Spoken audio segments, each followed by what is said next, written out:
Bienvenidos a este nuevo tutorial en el cual vamos a hablar acerca de la regresión logística binaria. Entonces, el tema de esta clase será regresión logística binaria. Aquí aprenderemos algunos conceptos básicos, como interpretar el modelo, pruebas de hipótesis, estadísticas relacionadas al modelo, y también hablaremos de la precisión del modelo. Muy bien. Tenemos una definición bastante sencilla para poder entender que es un modelo estadístico que permite conocer la probabilidad de ocurrencia de un evento de interés. Entonces, lo que nos va a resultar de este modelo, o en términos más sencillos, ecuación o fórmula matemática o estadística, es encontrar una probabilidad. Como sabemos, la probabilidad está en el intervalo de 0 a 1, así que mientras más cercano sea a 1, eso significa pues que el evento de interés va a ocurrir. De manera que entonces la variable respuesta, en este caso va a ser categórica y va a ser dicotómica. Por ejemplo, queremos conocer si un cliente que se hace un préstamo en el banco será un buen pagador o un mal pagador. Entonces la variable respuesta será tipo de cliente, ¿no? Que será categórica y dicotómica, porque solo presenta dos categorías, o es buen pagador o mal pagador. Lo que hace que sea muy utilizado este método es que las variables predictoras pueden ser categóricas o numéricas. Entonces, esta es una gran ventaja de este modelo, pues permite trabajar con predictores cualitativos o cuantitativos. Bien, para poder entender un poco mejor, veamos un ejemplo que tiene que ver con los datos del Titanic. Todos hemos escuchado hablar de este trágico suceso acaecido a la embarcación conocida como el Titanic. Bien, se han registrado algunos datos sobre los pasajeros y de esa manera se desea predecir o hacer un modelo logístico para predecir si un pasajero sobrevive o no. Esta va a ser la variable respuesta. De 1 significará que el pasajero sobrevive y 0 que el pasajero muere en el accidente, o decir, no sobrevive. Las variables predictoras, en este caso, por ejemplo, se cuenta con información de la edad, en este caso va a ser de tipo numérico, también el sexo y la clase de pasajero, que también, que bueno, en estos casos serían variables categóricas, ¿no? El sexo, hombre y mujer, clase de pasajero, que tiene tres niveles, clase 1, que era la más rica, clase 2 o clase 3, bueno, de un nivel superior. Entonces, el modelo de regresión logística, pues es estimado con los programas estadísticos. En este caso lo hemos estimado con el programa RStudio. Entonces se tiene el siguiente resultado que se escribe en la siguiente fórmula.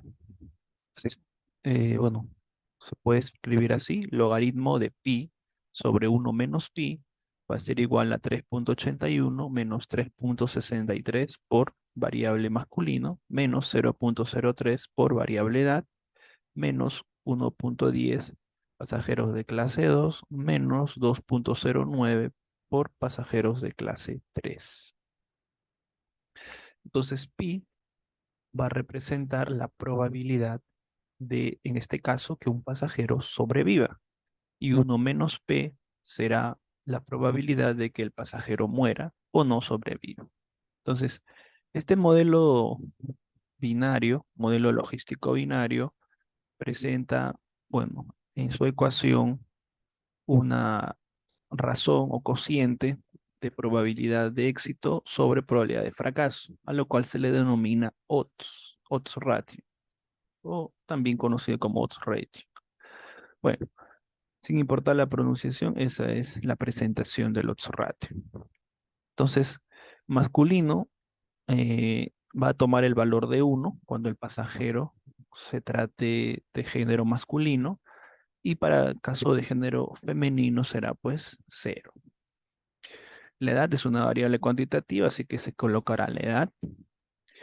Para la variable clase de pasajero tenía pues tres clases, en este caso clase uno, clase 2 y en este también clase 3. Por defecto, el R ha tomado la clase uno como la clase de referencia, de manera que cuando el pasajero sea de clase 2, P2 será uno y P3 tomará el valor de cero.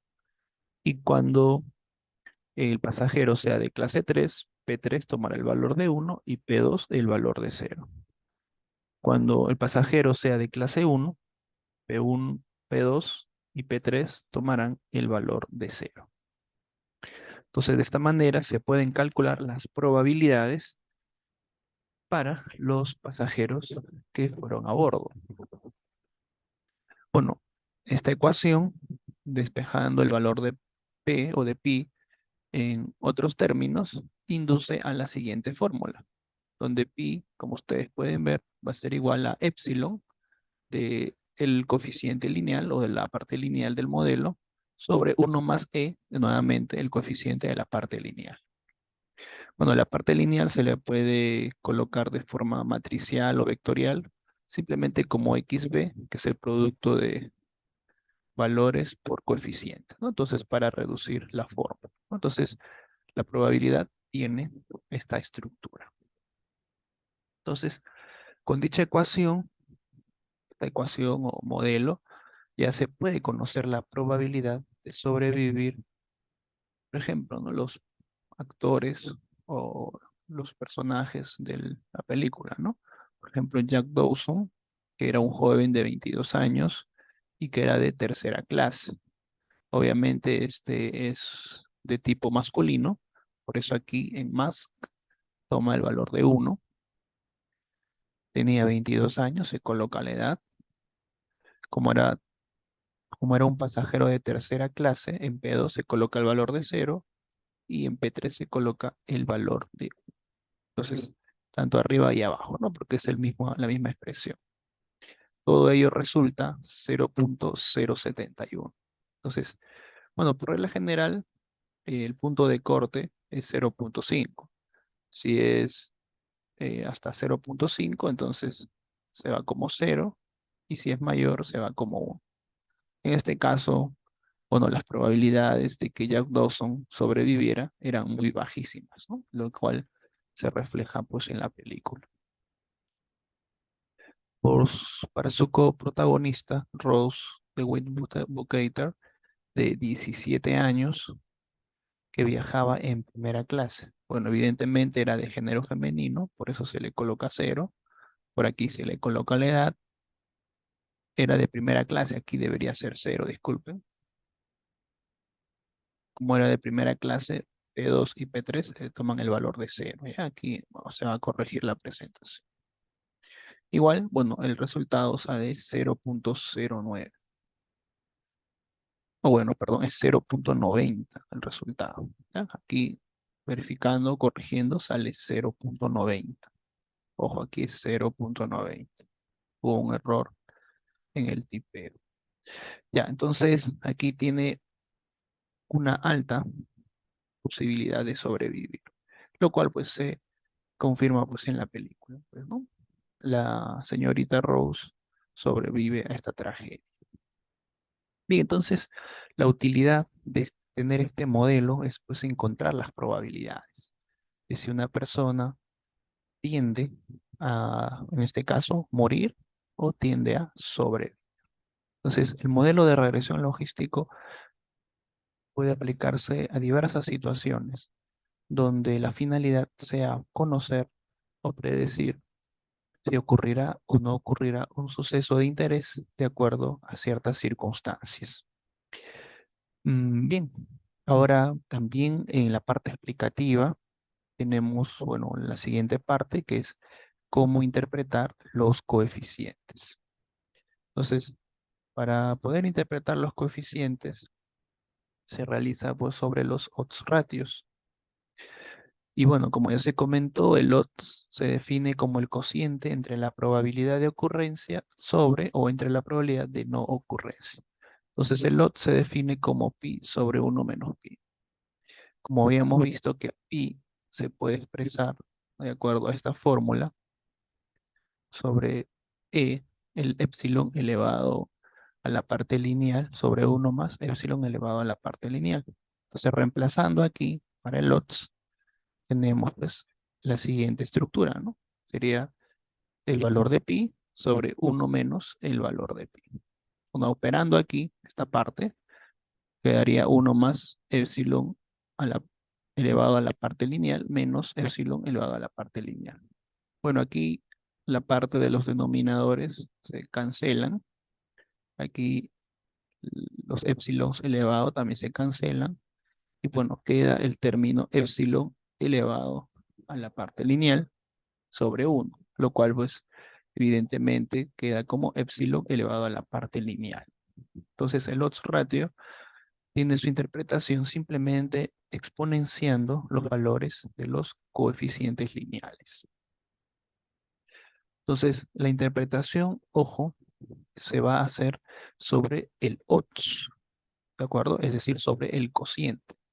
Entonces, al exponenciar, lo que se está comentando es el efecto sobre el odds, sobre la división. Es comúnmente a veces encontrar publicaciones en las que se interpreta esto del odds como incremento de probabilidades. Y no es así, pues lo que se incrementa es el valor del odds. ¿Ya? También al odds se conoce como ventaja comparativa. Obviamente, ventaja comparativa que tiene la probabilidad de ocurrir versus la probabilidad de no ocurrir. Entonces, más o menos la interpretación queda de la siguiente forma.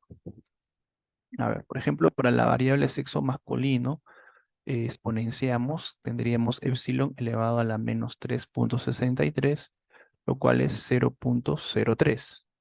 Es decir, los pasajeros varones presentan 97% menos ventaja comparativa de sobrevivir frente a no sobrevivir que las mujeres, manteniendo el resto de variables constante. Entonces, evidentemente, pues, numéricamente, pues, el cociente de los odds ratios de sobrevivencia y muerte de los varones es mucho menor que el de las mujeres. Claro, esto también nos ayuda a entender, pues, que los varones tenían menor probabilidad de sobrevivir que las mujeres. No nos indica, pues, este valor, el número acerca de la probabilidad de sobrevivencia, pero sí nos indica el sentido. ¿De acuerdo? Este 97%, bueno, recordemos, es precisamente respecto al odds. A ver, para la edad tendríamos epsilon elevado a la menos 0,03, lo cual resulta aproximadamente 0,97. Y esto, bueno, como es una variable numérica, decimos, ¿no? Al incrementarse la edad de un pasajero en un año, la ventaja comparativa de sobrevivir frente a no sobrevivir se reduce en un 3%.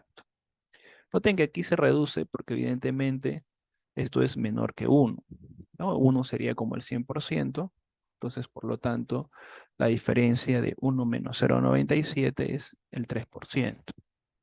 Obviamente manteniendo el resto de variables constantes. Entonces aquí también podemos decir que a mayor edad había menor probabilidad de sobrevivir. A ver, para los pasajeros de clase 2 y clase 3, la categoría de referencia, como ya se había comentado, eran pues los pasajeros de clase 1. Para clase 2 hay que exponenciar menos 1,1, lo cual resulta 0,33. Es decir, los pasajeros de clase 2 presentan 67% menos ventaja comparativa de sobrevivir frente a no sobrevivir que los pasajeros de clase 1, manteniendo el resto de variables constantes.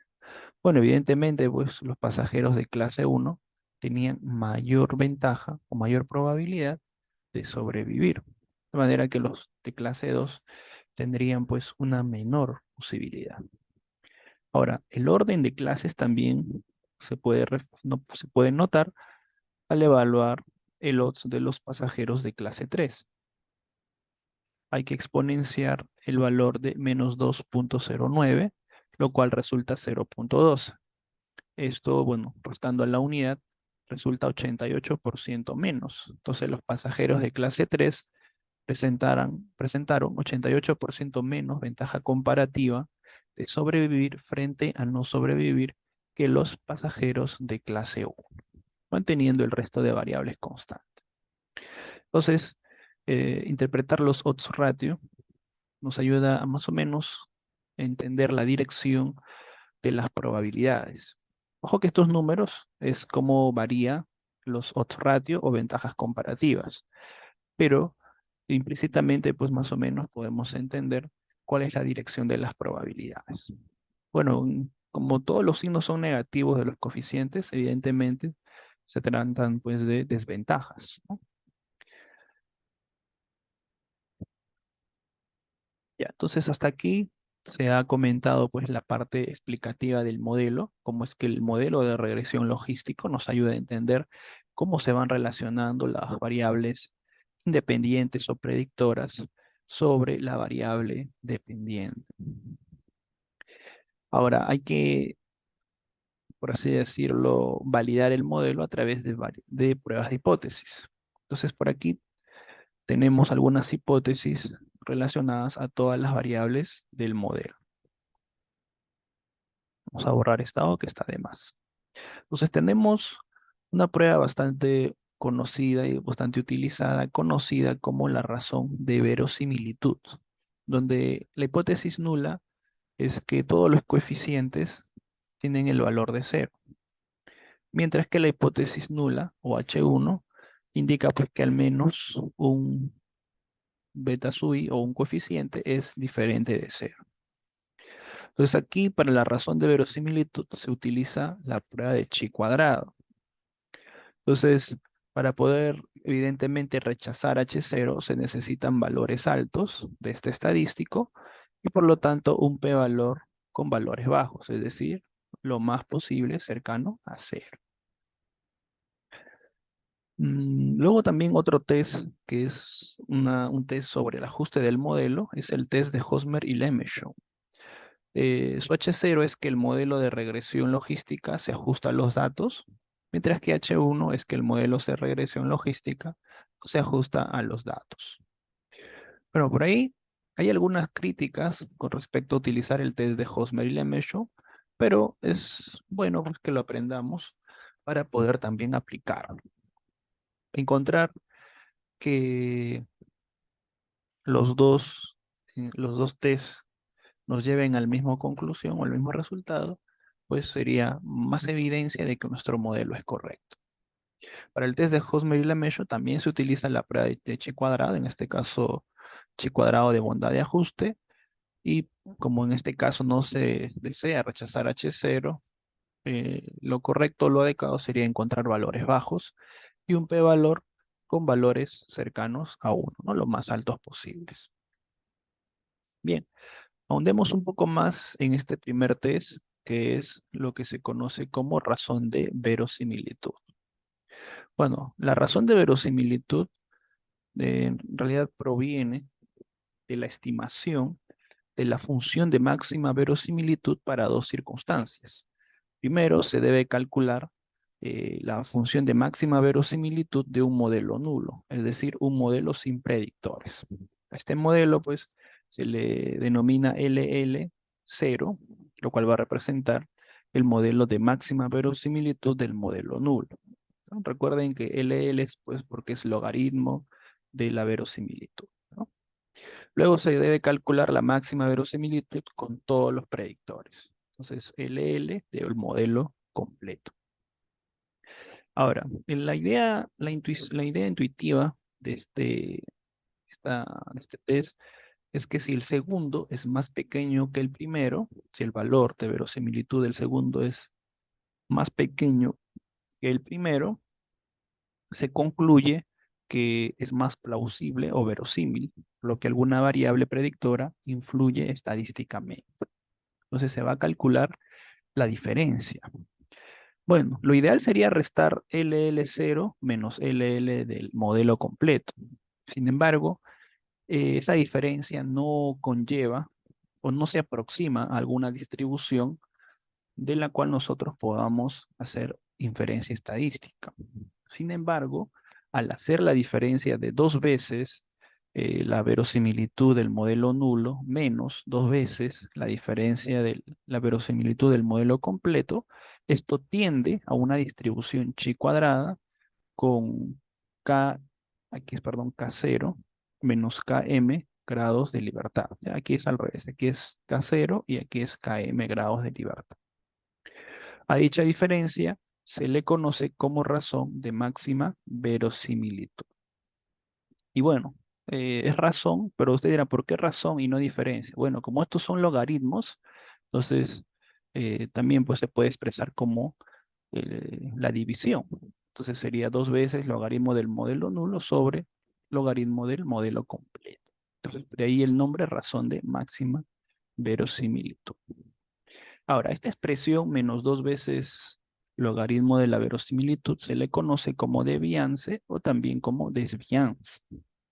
En términos prácticos, la deviance o la desvianza es una forma de medir qué tanto un modelo se aleja de los datos originales.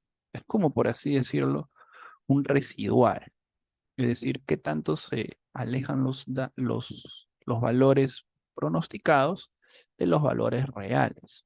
Entonces, evidentemente, si yo agrego más variables predictoras, lo que esperaría encontrar es que la diferencia o la desvianza sea menor que el modelo nulo. Entonces, por eso se hace la diferencia. Entonces, de manera que si esa diferencia es significativa, entonces se encuentra evidencia de que las variables, o al menos una variable, es significativa. Entonces, de esa manera se forma el test de razón de verosimilitud. Entonces, en la salida del R, ustedes van a encontrar la siguiente parte. El R, cuando uno estima, nos da la devianza nula, es decir, la devianza del modelo nulo. Ojo, aquí ya te da la devianza, es decir, el menos 2LL. Luego por acá también nos da la devianza del modelo. En este caso, el R lo llama devianza residual. También nos dan los grados de libertad, que tiene que ver pues con la cantidad de datos menos parámetros estimados. En este caso, como se estima solamente un parámetro para el modelo nulo, se tiene 1308 grados de libertad. Para el modelo con cuatro variables, se estima pues en este caso, grados de libertad 1304. Entonces aquí en este cuadrito lo estamos completando, ¿no? El modelo nulo tiene una devianza de 1735.13 y 1308 grados de libertad. Mientras que el modelo completo presenta una devianza de 982.03 y 1304 grados de libertad. Entonces, noten, el modelo completo presenta una menor devianza, es decir, hay un menor error o una menor diferencia entre los datos reales y los datos observados, los datos reales y los datos pronosticados por el modelo. Entonces, la diferencia, que es el test de razón de verosimilitud, resulta 753.1. La diferencia de los grados de libertad, aquí están, es 4. Entonces, hay que hacer pues lo que se conoce como zona de rechazo o también podemos calcular el p-valor. Y este p-valor pues resulta 0. Entonces la conclusión con el test de razón de verosimilitud es que al menos una variable influye en la sobrevivencia de los pasajeros, ya sea el sexo, la edad o el tipo de clase en la que viajaba el pasajero. Entonces, aquí hemos realizado el test de razón de verosimilitud. Entonces tenemos ya una prueba de que nuestro modelo es aceptable o que se adecua a los datos. Bien, por acá tenemos el test de Hosmer y Lemeshow. También se ha planteado para este conjunto de datos. En este caso, el chi cuadrado resulta de 1309 y un p-valor muy pequeño como ustedes pueden observar. Lo cual pues indica evidencia a rechazar la hipótesis nula de que el modelo no se ajusta adecuadamente a los datos. Entonces, la prueba aquí es de que el modelo se ajusta a los datos. Entonces, la conclusión por ahí con Hosmer y Lemeshow es que falta por ahí calibrar o mejorar el modelo. Luego tenemos hipótesis para verificar el efecto de cada variable. Ya esto se conoce como el test de Wall o el test de Wall. Entonces, el test de Wall simplemente es dividir el valor del coeficiente entre su respectivo error estándar. Y esto pues, se ajusta a una distribución normal estándar. Ahora, la única precaución que hay que tener es que cuando en los modelos de regresión logística el valor del coeficiente J es grande, es decir, cuando es grande en comparación de los demás, pongámosle 20, 30 o 100, el error estándar también tiende a crecer en exceso.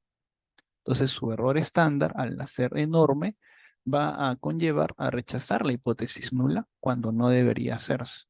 Entonces, eso podría traer cierta confusión. Entonces, hay que chequear cuando se estima un modelo que los coeficientes no sean realmente tan grandes, pues eso va a traer ciertos problemas. Entonces, por eso se recomienda pues emplear el test de razón de verosimilitud para evaluar el efecto de agregar la variable predictora en cuestión. Entonces, una alternativa en este caso sería evaluar la razón de verosimilitud.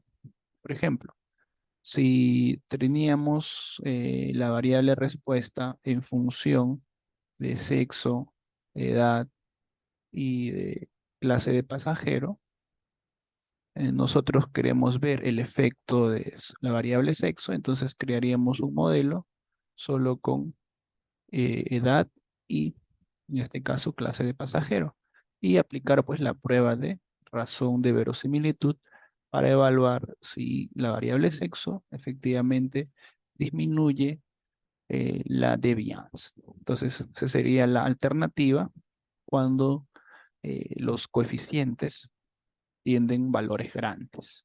Entonces, hay que tener cierta precaución. Para el test de Wall, el H0 supone que el coeficiente sub i es igual a cero y H sub 1 o hipótesis alterna es que beta i es diferente de cero. Entonces aquí se prefiere que z, que es el valor calculado, tenga valores altos y el p-valor pues valores bajos, ¿no? Es decir, cercanos a cero. Para el resultado de Titanic tenemos la siguiente salida. Aquí tendríamos pues la variable sexo masculino, edad, pasajero de clase 2, pasajeros de clase 3. Aquí están los valores estimados, ¿no? Que son los coeficientes que habíamos presentado al inicio, solo que se le redondeaba a 2 decimales. Aquí tenemos el error estándar. Noten que los errores estándar son pequeños, ¿no? Los valores estimados no son muy grandes. Y aquí está el valor de Z, que es el test de Wall. Ese es el test de Wall. Y aquí están los p-valores. Entonces, con 3 estrellitas significa pues que son altamente significativos, ¿no? Entonces, para todas las variables, la prueba de Wall resulta significativa. Es decir, la variable sexo, edad y clase de pasajero influyen en la sobrevivencia de los pasajeros. Bien, entonces, con este test de Wall se puede pues ir evaluando qué variables deben ir quedando en el modelo, ¿no? En algunas ocasiones puede haber modelos en los cuales no todas las variables sean influyentes, por lo cual pues se tendría que ir quitando y ir nuevamente estimando hasta quedarnos con las variables que sí influyen de manera significativa. Bien, luego tenemos los famosos pseudo R cuadrados. ¿Ya? Se dice pseudo porque no hay un valor análogo al coeficiente de determinación que se aplica en los modelos de regresión lineal múltiple. Recordemos que el coeficiente de determinación o R cuadrado nos indica la variabilidad que el modelo explica sobre la variable respuesta. En este caso no hay un análogo para la regresión logística, pero lo que sí hay son propuestas.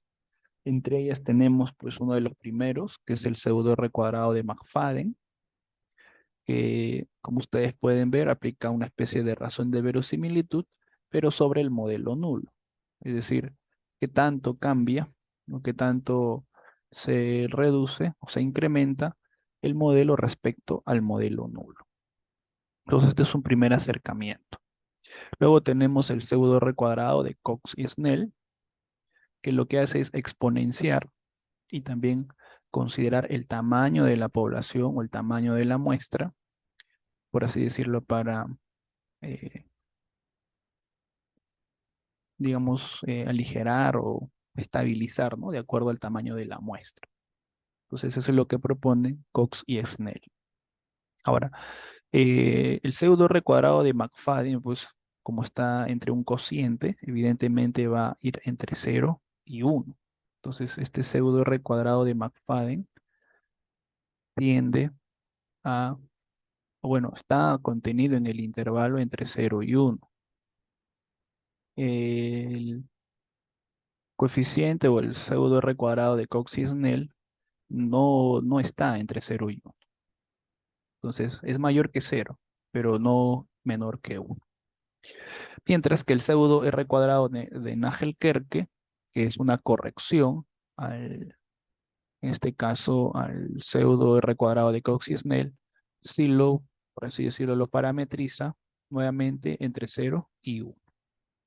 Entonces, el que más se utiliza, o bueno, el que más están implementados, generalmente son los de McFadden, bueno, los tres en realidad, ¿no? Son los más implementados. Pero los que tienen una interpretación, o por así decirlo, aplicar una interpretación parecida al pseudo R al R cuadrado, sería pues McFadden y Nagel-Kerke. Aplicando los pseudo R cuadrados para el modelo de Titanic, tenemos un valor para McFadden 0.4340, Nagel-Kerke 0.4375 y a ver, aquí hay un error, ¿ya? Aquí Cox-Snell es 0.43 y Nagel-Kerke es 0.59, ¿ya? Disculpen, ha habido un error ahí. Nagel-Kerke va aquí. Ya, entonces, este valor sería algo así, ¿no? El 59.57% de la variabilidad de la sobrevivencia de los pasajeros es explicada por el modelo de regresión logística, ¿no? Ese es para el modelo de Nagel-Kerke. Ahora, claro, lo ideal sería encontrar un valor cercano a 1, pero recuerden que eso solo ocurre en un mundo ideal. Muchos autores en algunas investigaciones concuerdan que un valor óptimo es aquel que se encuentra entre 0.4 y 0.6. Entonces, por ahí, este de aquí de Nagel Kerke, que era 0.59, podemos decir que está en buen estado, ¿no? Entonces, es un valor bastante adecuado. Bueno, otra forma de ver qué tan bueno es el modelo es evaluando la precisión o el accuracy. En este caso, se genera una matriz conocida como una matriz de confusión, que es nada más y nada menos que una tabla de doble entrada, donde se cruzan los valores observados, los valores reales, y los valores predichos o valores estimados por el modelo. Entonces, aquí en las columnas se está colocando, se está presentando los valores observados, los valores reales. Y para lo que son filas, son la cantidad de pasajeros que en este caso el modelo está pronosticando, ¿no? El punto de corte ha sido de 0.5. Es decir, si para un pasajero su probabilidad resultó mayor a 0.5, se lo ha clasificado como que sobrevivió. Y si era menor o igual, que no sobrevivió. Entonces, el valor, los valores o la suma de valores de esta diagonal, en este caso, miren, ¿no? Estos valores que estoy encerrando en un círculo, son los valores que han sido clasificados correctamente. Es decir, el modelo clasificó a 733 que no sobreviven y en realidad no sobrevivieron. Entonces el modelo ha clasificado correctamente este grupo de personas.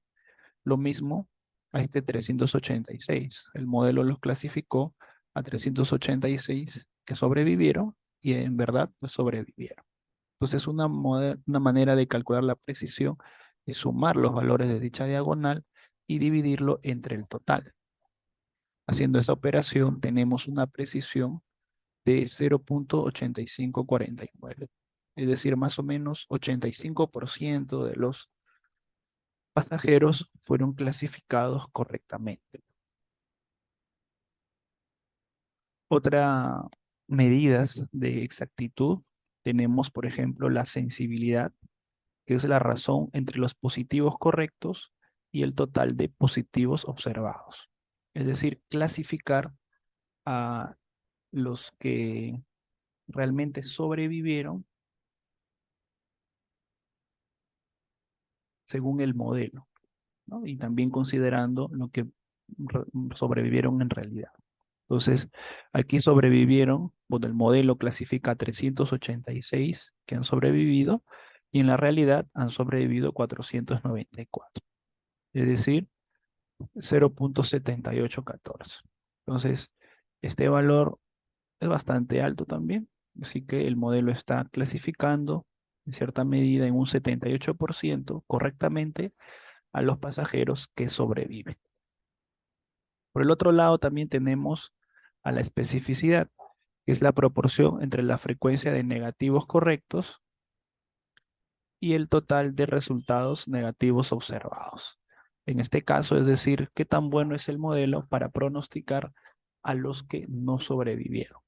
Entonces, en este caso, los que no sobrevivieron fueron 815 en la realidad y el modelo solo clasificó a 733. Entonces tendríamos 733 entre 815 y eso es 0,8994%. Esto es aproximadamente un 90%. Bueno, entonces lo ideal es que estos indicadores sean los más altos posibles. En este caso, el modelo está teniendo un poder de clasificación en la especificidad de pronosticar a los pasajeros como no sobreviven debido a una razón bastante sencilla. Si ustedes pueden apreciar aquí, los datos del conjunto de datos Titanic está desbalanceado. ¿Qué significa eso? Que las categorías, los valores de las categorías, las cantidades de las categorías no son similares. Evidentemente, hubieron más personas que no sobrevivieron en el Titanic que los que sí sobrevivieron. Entonces, el modelo, en términos generales, va a tender a clasificar a los pasajeros como no sobrevivientes. De ahí que tengamos este 90%. Bueno, ya en otro tutorial explicaremos qué hacer o qué medidas podemos aplicar cuando tenemos esto de modelos o datos desbalanceados. Muy bien, entonces son algunos indicadores que tenemos para poder evaluar el desempeño del modelo de regresión logístico. Para este caso de modelos desbalanceados, tenemos una alternativa y también un otro indicador que son los valores de la curva ROC, el área de la curva ROC. Bueno, esto está relacionado con precisamente ello. Distinguir entre las clases es un requisito importante de un modelo adecuado. Además de la exactitud, sensitividad y especificidad, o sensibilidad también, ¿ya?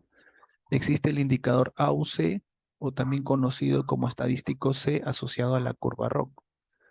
Las curvas ROC comparan para diferentes puntos de corte, equilibrando la tasa de clasificados positivos correctos, que es el valor de la sensibilidad, con la tasa de falsos positivos. Los falsos positivos son aquellos que fueron clasificados como sobrevivientes, pero que en realidad no lo son. Y esto se calcula pues como uno menos la especificidad. El valor de la UC es el área debajo de la curva por sus siglas en inglés. Entonces, esto del AUC o de la curva ROC nos permite dos cosas. Primero, tener o establecer un punto de corte adecuado que maximice la sensibilidad y la especificidad. Entonces, una ventaja es eso, el punto de corte. Aquí están, ¿no? Los puntos de corte. Entonces, una ventaja es el punto de corte. Nosotros por defecto habíamos tomado el punto de corte de 0,5, pero la curva ROC nos permite establecer cuál es el punto correcto para optimizar la sensitividad o sensibilidad y la especificidad. Y bueno, el valor de la curva de la UC nos indicará pues el poder discriminatorio entre las clases. Esto haciendo en R, bueno, he partido la curva en dos partes porque la imagen no se notaba muy bien. Aquí el punto de corte nos da aquí. El punto de corte pues es en el cual se tiene una mayor sensitividad y una mayor especificidad, el cual es 0,645. Con ello se tiene pues una sensitividad de 71% y una especificidad del 91,4%. Es el valor que optimiza mejor. Y bueno, el área bajo la curva, está por acá, es 0,893, ¿no? Un poder discriminatorio bastante alto. Muy bien, muchas gracias por su atención. Pueden escribir sus dudas o consultas debajo del video.